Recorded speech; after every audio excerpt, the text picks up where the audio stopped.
Release ചെയ്യും എന്ന് പലരും പറഞ്ഞു വെക്കുന്നുണ്ട്. അങ്ങനെയും സംഭവിക്കാം, നമുക്ക് സ്വപ്നം കാണാൻ പോലും കഴിയുമായിരുന്നു. നമസ്കാരം, പുതിയ വീഡിയോയിലേക്ക് സ്വാഗതം. പ്രധാനമന്ത്രി കിസാൻ സമ്മാൻ നിധിയുടെ അടുത്ത ഗഡു അഥവാ 22ാമത്തെ ഗഡു 2000 രൂപ ഉടൻ തന്നെ, അതായത് അടുത്ത ദിവസങ്ങളിൽ തന്നെ നമ്മുടെ കൈകളിലേക്ക് എത്തുമെന്ന ഏറ്റവും പുതിയ വിവരം തെളിവ് സഹിതം നിങ്ങൾക്ക് കാണിച്ചു തരികയാണ് ഈ വീഡിയോയുടെ. 2000 രൂപ വീതം 3 തവണകളായി വർഷത്തിൽ 6000 രൂപ ചെറുകിട നാമമാത്ര കർഷകർക്ക് ആരാധനായ പ്രധാനമന്ത്രി നൽകുന്ന സമ്മാനമാണ് പ്രധാനമന്ത്രി കിസാൻ സമ്മാൻ നിധി എന്ന കാര്യത്തിൽ ആർക്കും തന്നെ തർക്കമുണ്ടാവില്ല.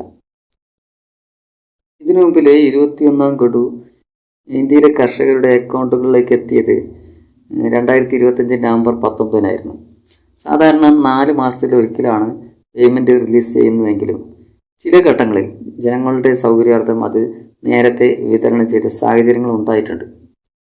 AI ചോദിക്കുകയാണല്ലോ ഇപ്പോഴത്തെ ട്രെൻഡ്. നമുക്കും AI ചോദിക്കാം. അതുമാത്രമല്ല, ഇതിന് ശരിയായ പ്രൂഫ് വരുന്നതേ ഉള്ളൂ, അതും കാണിക്കുന്നുണ്ട്. ആദ്യം AI ചോദിക്കാം, PM കിസാൻ അടുത്ത ഗഡു എപ്പോൾ വരും? AI മറുപടി ഇതാണ്: PM കിസാൻ പദ്ധതിയുടെ അടുത്ത ഗഡുവിനെ കുറിച്ചുള്ള ഔദ്യോഗിക വിവരങ്ങൾ താഴെ നൽകുന്നു. പ്രതീക്ഷിക്കുന്ന സമയം 2026 ഫെബ്രുവരി അവസാനമോ അല്ലെങ്കിൽ മാർച്ച് ആദ്യമോ അടുത്ത ഗഡു വിതരണം ചെയ്യുമെന്നാണ് സൂചന. തുക: അർഹരായ കർഷകർക്ക് 2000 രൂപയാണ് ലഭിക്കുക. മുൻപത്തെ ഗഡു 21ാം ഗഡു 2025 നവംബറിലാണ് വിതരണം ചെയ്തത്. ആനുകൂല്യം തടസ്സമില്ലാതെ ലഭിക്കാൻ ശ്രദ്ധിക്കേണ്ട കാര്യങ്ങൾ: 1. eKYC പൂർത്തിയാക്കുക. പദ്ധതിയുടെ ഔദ്യോഗിക വെബ്സൈറ്റ് വഴിയോ അക്ഷയ കേന്ദ്രങ്ങൾ വഴിയോ eKYC പൂർത്തിയാക്കേണ്ടത് നിർബന്ധമാണ്. 2. ആധാർ ലിങ്കിങ്. ബാങ്ക് അക്കൗണ്ടുമായി ആധാർ ലിങ്ക് ചെയ്തിട്ടുണ്ടെന്നും DBT സൗകര്യം ലഭ്യമാണെന്നും ഉറപ്പുവരുത്തുക. 3. സ്റ്റാറ്റസ് പരിശോധിക്കുക. നിങ്ങളുടെ അപേക്ഷയുടെ നിലവിലെ സ്ഥിതി പരിശോധിക്കാൻ PM കിസാൻ പോർട്ടൽ സന്ദർശിക്കാവുന്നതാണ്. PM കിസാന്റെ 22ാം ഗഡു ഉടൻ തന്നെ അക്കൗണ്ടുകളിൽ എത്തിച്ചേരുമെന്നതിൻ്റെ ഏറ്റവും വലിയ തെളിവ് ഇതൊന്നുമല്ല, വരാൻ പോകുന്നതോട്. നിങ്ങൾ ചിന്തിച്ചിട്ടുണ്ടോ, ഇതുപോലൊരു പദ്ധതി കർഷകരുടെ കൈകളിലേക്ക്, ഇതുപോലൊരു സഹായം, അതും നേരിട്ട് ബാങ്ക് അക്കൗണ്ടിലേക്ക് നരേന്ദ്രമോദി അധികാരത്തിലെത്തുന്നതിന് മുമ്പ്, അതായത് 2014 മുമ്പ് നമുക്ക് സ്വപ്നം കാണാൻ പോലും കഴിയുമായിരുന്നു? അങ്ങനെ എന്തെങ്കിലും ഒരു സഹായം ലഭിക്കുകയാണെങ്കിൽ തന്നെ എത്ര ഓഫീസുകൾ കയറിയിറങ്ങണം, എത്ര ഓഫീസുകളിലൂടെയും എത്ര ഉദ്യോഗസ്ഥരിലൂടെയും എത്ര കടമ്പകൾ താണ്ടി വേണം നമ്മുടെ കൈകളിലേക്ക് എത്താൻ? അതും കേന്ദ്ര സർക്കാർ അനുവദിക്കുന്ന തുക മുഴുവൻ കയ്യിൽ കിട്ടുമായിരുന്നു. അങ്ങനെ നോക്കുമ്പോൾ PM കിസാൻ ഭാരതത്തിലെ കർഷകർക്ക് ഒരു അനുഗ്രഹം തന്നെയാണ്. അങ്ങനെ കർഷകരുടെ ഏറ്റവും പ്രിയപ്പെട്ട പദ്ധതികളിൽ ഒന്നായി പ്രധാനമന്ത്രി കിസാൻ സമ്മാൻ നിധി തുടരുകയാണ്. അത് തുടരട്ടെ, കർഷകർക്ക് തുണയാകട്ടെ. നമ്മളിപ്പോൾ പറയാറുണ്ട്, PM കിസാന്റെ റിലീസ് ചെയ്തി ഊഹാഭാവങ്ങൾ പറയുന്നവർക്ക് ഒരിക്കലും പറയുവാനോ പ്രവചിക്കാനോ കഴിയില്ലെന്ന്. അതൊക്കെ വെറും ഊഹങ്ങൾ മാത്രമാണ്. റിലീസ് ചെയ്തി ഭരണപരമായ അംഗീകാരത്തെയും സ്ഥിരീകരണ പൂർത്തീകരണത്തെയും ആശ്രയിച്ചിരിക്കും.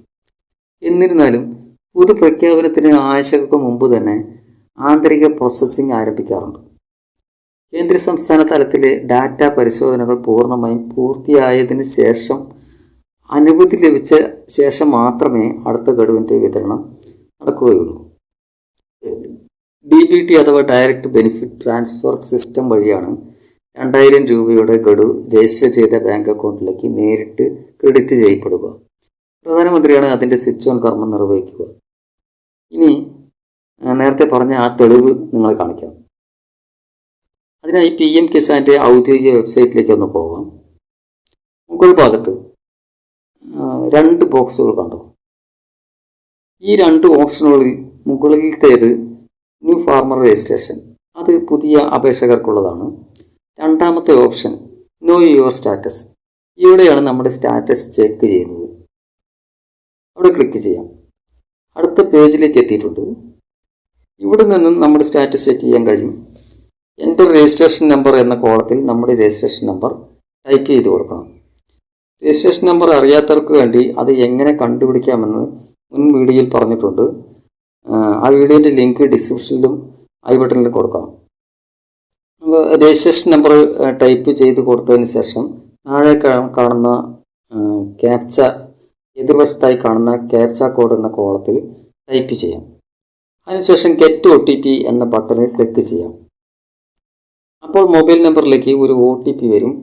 ആ നമ്പർ എൻ്റർ OTP എന്ന കോളത്തിൽ ടൈപ്പ് ചെയ്ത് ഗെറ്റ് ഡാറ്റ എന്ന ബട്ടണിൽ ക്ലിക്ക് ചെയ്തു. യെസ്, ഡീറ്റെയിൽസ് വന്നിട്ടുണ്ട്. മുകളിലായി പേഴ്സണൽ ഡീറ്റെയിൽസ് ഉണ്ട്, അതിവിടെ കാണിക്കുന്നില്ല. ഇവിടെ 2 ടൈറ്റിൽസ് ഉണ്ട്. അതിൽ താഴെയുള്ള ടൈറ്റിൽ ലേറ്റസ്റ്റ് ഇൻസ്റ്റാൾമെൻറ്റ് ഡീറ്റെയിൽസ്. ഇവിടെ 18ാമത്തെ ഇൻസ്റ്റാൾമെൻ്റ് ആണ് കാണിക്കുന്നത്. കാരണം എല്ലാവർക്കും 4 ഇൻസ്റ്റാൾമെൻറ്റുകൾ വന്നതിന് ശേഷമാണ് ഞാൻ അപ്ലൈ ചെയ്തത്. അതുകൊണ്ട് എനിക്ക് ഇനി വരാനുള്ളത് 18ാമത്തെ ഇൻസ്റ്റാൾമെൻ്റ് ആണ്. അതേസമയം നിങ്ങൾക്ക് 22ാമത്തേതാണ്. 4 ഇൻസ്റ്റാൾമെൻറ്റുകൾ കുറവായിട്ടാണ് എനിക്ക് കിട്ടിയിട്ടുള്ളത്. ഓക്കെ, അതിന് താഴെ FTO പ്രോസസ്ഡ് യെസ് എന്ന് ടിക്ക് ചെയ്തിട്ടുണ്ട്. ഇത് തന്നെയല്ലേ തൊട്ടടുത്ത ദിവസങ്ങളിൽ തന്നെ 2000 രൂപ നമ്മുടെ കൈകളിലേക്ക് എത്തുമെന്നതിനുള്ള ഏറ്റവും വലിയ തെളിവ്. Payment status, payment processed. മറ്റ് ഡീറ്റെയിൽസ് ഒക്കെ ഹൈഡാണ്. ഇനി മുകളിലത്തെ ബട്ടൺ എലിജിബിലിറ്റി സ്റ്റാറ്റസ് ക്ലിക്ക് ചെയ്യാം. ഇവിടെ നമ്മുടെ സ്റ്റാറ്റസിൽ എന്തെങ്കിലും പ്രശ്നമുണ്ടെങ്കിൽ അറിയാൻ കഴിയും. ഇവിടെ കൊടുത്തിട്ടുള്ള ഡീറ്റെയിൽസ് നോക്കൂ. ലാൻഡ് സീഡിങ്, യെസ്, അതും okay. Aadhaar bank account seeding status, yes, അതും ഓക്കെയാണ്. EKYC സ്റ്റാറ്റസ്, യെസ്, അതും ഓക്കെ. EKYC ചെയ്ത ഡേറ്റും ഇവിടെ കാണാം. അപ്പോൾ എല്ലാം ഓക്കെയാണ്. ഇതുപോലെ നിങ്ങളുടെ സ്റ്റാറ്റസിലും എല്ലാം ഓക്കെ അല്ലേ എന്ന് ഇപ്പോൾ തന്നെ ചെക്ക് ചെയ്യുക. ഇതുപോലെ ഓരോ ഗഡുവിൻ്റെ വിതരണത്തിനും മുമ്പ് ആയിട്ട് ആഴ്ചകൾക്ക് മുമ്പ് ഇതുപോലെ പ്രോസസ്സിംഗ് നടക്കും. സ്റ്റാറ്റസ് ചെക്ക് ചെയ്താൽ ഇങ്ങനെ നമുക്ക് മുൻകൂട്ടി മനസ്സിലാക്കാൻ കഴിയും. സ്റ്റാറ്റസിൽ എന്തെങ്കിലും തടസ്സമുണ്ടെങ്കിൽ അതിനുള്ള കാരണവും ഇവിടെ നിന്ന് മനസ്സിലാക്കാം. Reason for failed transaction or FTO എന്ന കോളത്തിൽ അതിനുള്ള കാരണം കൊടുത്തിട്ടുണ്ടാകും. ഓരോ ഗഡുവിൻ്റെയും വിതരണത്തിന് മുമ്പ് യോഗ്യതയില്ലാത്തവരെ നീക്കം ചെയ്യുന്നതിനും യോഗ്യതയുള്ള പുതിയ അപേക്ഷകരെ ഉൾപ്പെടുത്തുന്നതിനുമായി ബെനിഫിഷ്യറി ലിസ്റ്റ് അപ്ഡേറ്റ് ചെയ്യും. സംസ്ഥാന സർക്കാരുകൾ ഭൂമിയുടെ ഉടമസ്ഥാവകാശ വിശദാംശങ്ങൾ സ്ഥിരീകരിക്കുകയും എന്തെങ്കിലും പൊരുത്തക്കേടുകൾ കണ്ടെത്തിയാൽ രേഖകൾ അവലോകനത്തിന് വിധേയമാക്കുകയും ചെയ്യും. എന്തെങ്കിലും പ്രശ്നങ്ങൾ ഉണ്ടെങ്കിൽ ഇതുപോലെ സ്റ്റാറ്റസ് പരിശോധിക്കുമ്പോൾ നമുക്ക് മനസ്സിലാക്കാൻ കഴിയും. പ്രധാനമന്ത്രി മാർച്ച് 11 കേരളത്തിലെത്തുമ്പോൾ PM കിസാൻ 22ാം ഗഡു റിലീസ് ചെയ്യും എന്ന് പലരും പറഞ്ഞു വെക്കുന്നുണ്ട്. അങ്ങനെയും സംഭവിക്കാം എന്ന് മാത്രമേ പറയാൻ കഴിയുള്ളൂ. എന്തായാലും അധികം വൈകില്ല എന്ന് ഉറപ്പിച്ച് പറയാൻ കഴിയും.